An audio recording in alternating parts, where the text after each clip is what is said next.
Greetings, this is your host, Mysterious Mystery, and this will be my Guardians of the Galaxy late review.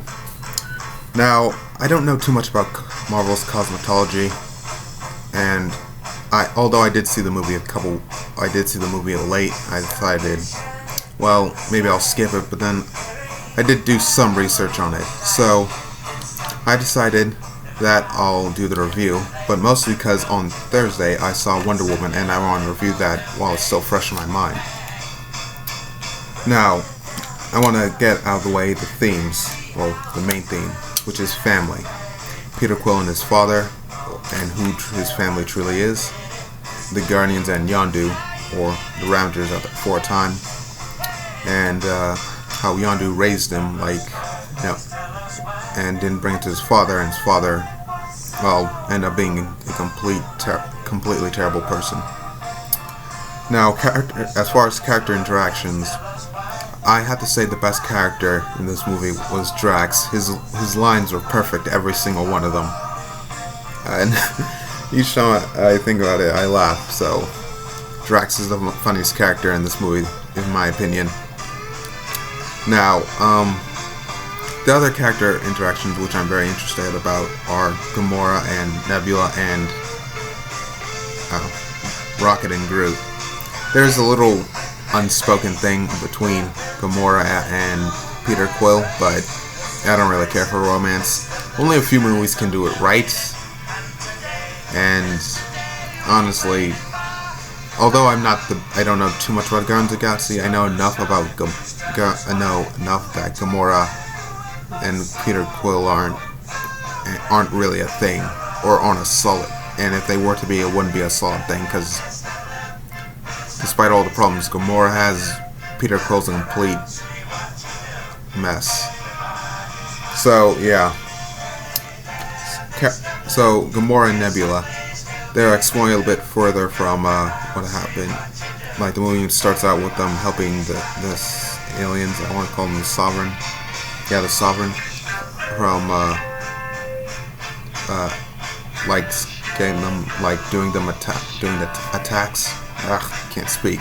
Attacks for the Sovereign, and then getting Nebula so they can arrest her, but I feel like they could have just left her as well, because she was going to die, so I feel like that was Gamora's way of getting her sister out of there, but knowing at least she'd be in prison, she'd be alive, or something like that, since they have a pretty messed up relationship, and that sounds messed up enough that it would be conceivable. Now, in the prequel comics to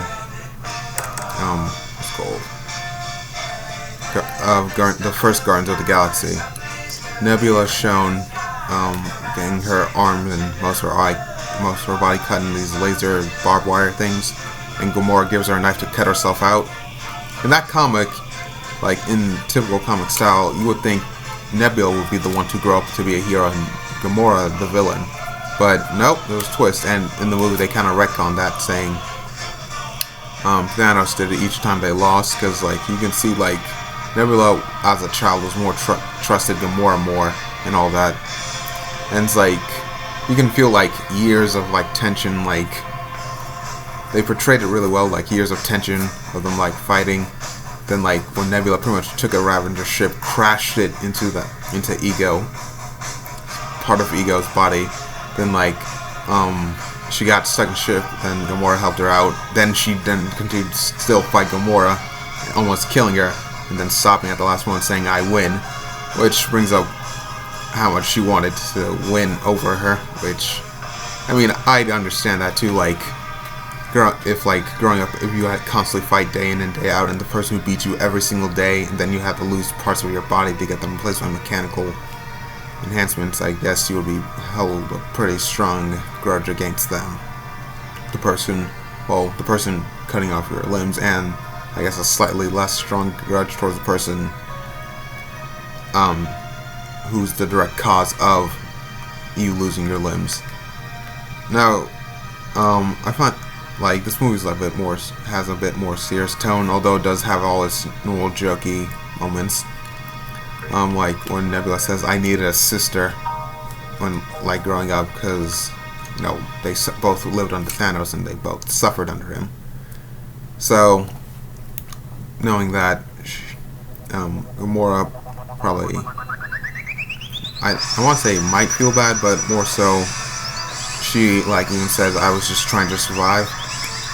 And like at the end, she gave Nebula a hug, but Nebula's like stiff towards her and all that, and she's saying she's gonna off to kill Thanos, which, good luck.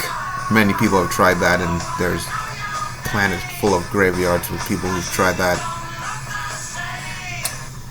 And Rocket and Groot, like, it's funny seeing Rocket, who, despite how he acts, isn't too far from Peter Quill. Peter Quill just hides it better. They both have pretty destructive personalities. And, like, but Rocket doesn't really bother hiding his. But like this, he kind of at a few moments had to take a more parental role towards Groot. And like at the beginning, Groot's just like dancing around while they find this giant monster thing. That's from a different dimension, which I find hilarious. Then like, he's like super, like they're saying he's more immature and all that. But like in the comics, except for right now in the comics, which are making Groot, for some reason a child, like they have a bunch of his pieces split all over the place. By the way, that was a spoiler for the Guardians of the Galaxy comic, if you read it. But like, so now he's a child and like he's enjoying being a child. But usually like it takes a day before him to grow back to his full size, which is pretty cool. Now, background designs and all that, or CGI, they were amazing in this movie. Like, in this movie we got to see a bit more of the Marvel Universe, which helped expand it, and also, but not like flood it with too much stuff, like little tidbits here and there. You see a couple alien species, a couple, like, especially when Rocket, like I want to say went through 700 gates at the same time, and they were like having their minds expanded and all that, and you could see like all the places they were going, or most of the places they were going. And one of them, well, I'll get to that later in references. But alright, I forgot to rate the character interaction. Characters and character interaction, I give that an A. Now, for CGI and background designs, they kept it fresh, and the planets that are on actually had names from the comics, which I didn't bother to learn all of them. There's only two, but Ego is the real focus of this movie. So I give that also an A, because it helps expand stuff, and if you slow it down, you'll see more, and makes you curious about the Marvel Universe, which I guess that's part of the point of the movies that especially make money, and making it curious in the comic book universe.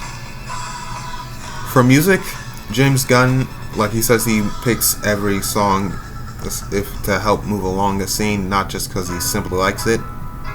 And you can kind of tell that, but these are all awesome songs, and yeah.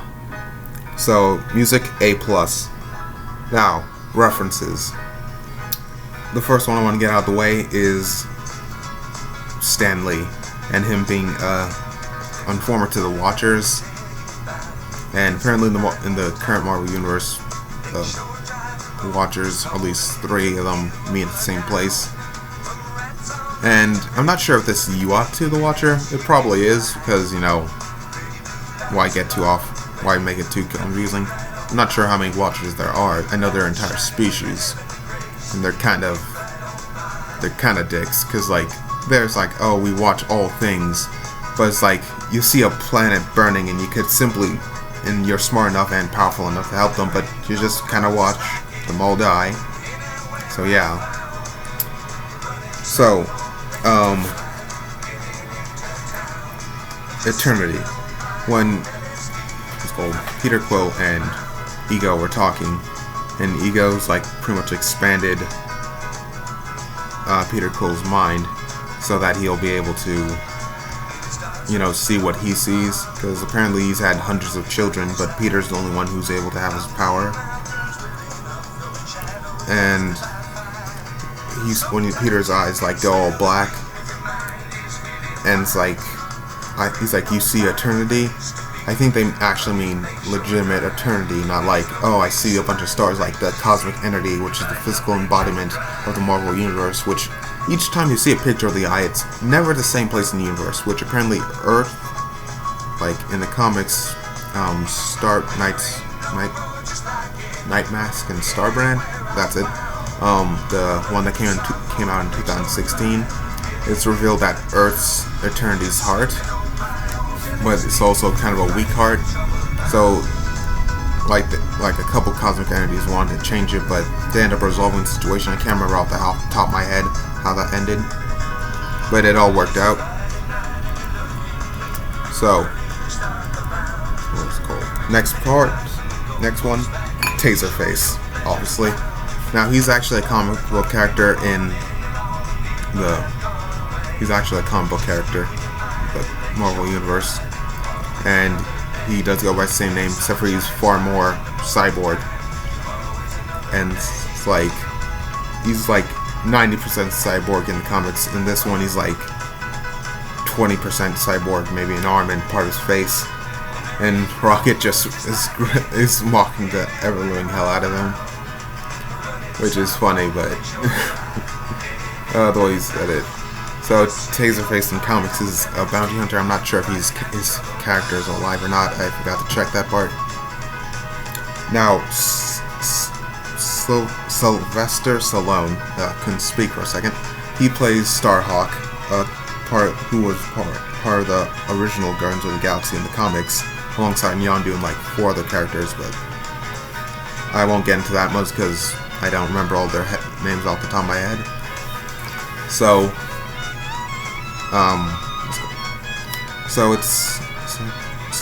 a part of me that's super interested was like, I didn't realize the Ravengers had a code of honor / religion. Like when he found out Yondu gave those kids over to Ego, and what Ego did to them, he said no one will weep more in your body, you won't see the fields of, I can't remember what he said exactly, but it'll come to me in a moment, I just know it will. But I'm really curious about the religion, like how did it start, who's the founder. Like apparently there's a council, and like I find that super interesting. Like, if like there's a religion to this, I'm like, I wonder how far their code of honor goes. But I suppose those questions for later. Now, I'm going to get out of the way all the Earth references. The Earth references are, well, the ones I caught are Cheers, then it's called Cheers, Knight Rider, David Hasselhoff, and Mary Poppins. That scene was funny as well. Now, okay, I remember. Wait, no. I had it for a second. I had like that quote that Sylvester Stallone's character said, but now I can't remember it again. Yeah, I had it and I lost it.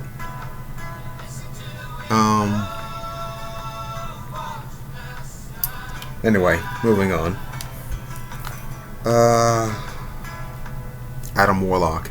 So I'm a little confused about this. I'm not sure if it's a discrepancy or if it's just something they're doing. I'm like, who was this guy? Like, think about it. Like, Adam Warlock. I know he's like this big deal and all that. So in the end of Guardians of the Galaxy 1, like at the post-credits scene, you see his cocoon open, but now you see the Sovereign, and like she said, she made a birthing chamber, and she'll gonna call him Adam. So I'm like, which is it? Is he an artificial thing or a natural force of nature? Because like, I'm a little confused now. Like he has, like, I'm sorry, like, is he one or the other? Did he get made in the, is like a natural cocoon type of deal, or did the Sovereign make him? Anyway, oh yes, and the woman who played Mantis, I really enjoyed her character as well.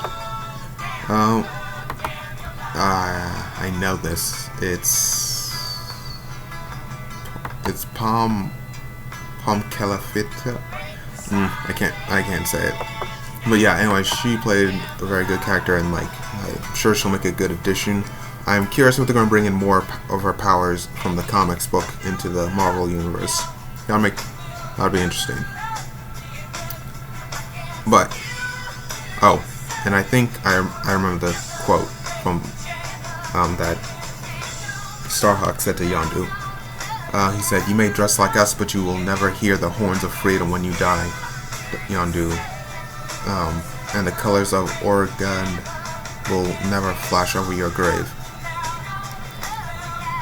Yeah, so I'm curious. I'm really curious about their like religion. I thought it was just like a bunch of thieves, which they are. I didn't think they had a religion too. Oh yeah, and all the robot. Apparently, like the Rangers, like go to that place to get robot prostitutes and all that. So that's something. Oh yes, and before I forget, Power Man made a cameo on Earth. Like when Ego's thing, I am not like his plan. What? Like to absorb all life, then I don't know, design it around himself, or maybe just destroy it all, or I'm not sure. It felt a bit muddled, but I did enjoy his portrayal of Ego, the actor's portrayal of Ego.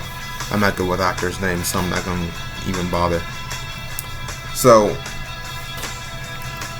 something I thought of, like you saw Power Man and Simon Williams, like a couple of his movie posters. One was a spoof of Conan.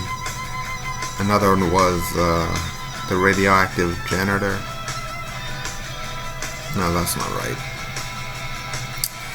If you know what I'm talking about, sorry. If you know what I'm talking about, please leave it in the comments. But yeah, Guardians of the Galaxy Volume 2. Marvel's done it again. My next review will be of Wonder Woman.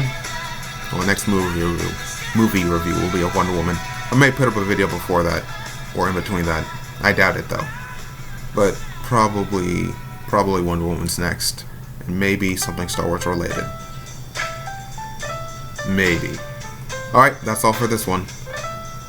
This is Mysterious Mystery signing out. Oh yes, and before I forget, tell me what you think of this new distortion. I really like it. It makes me look twice as shadowy and even harder to see. But the light is just the right amount of it. Anyway, like, share, and subscribe. Bye.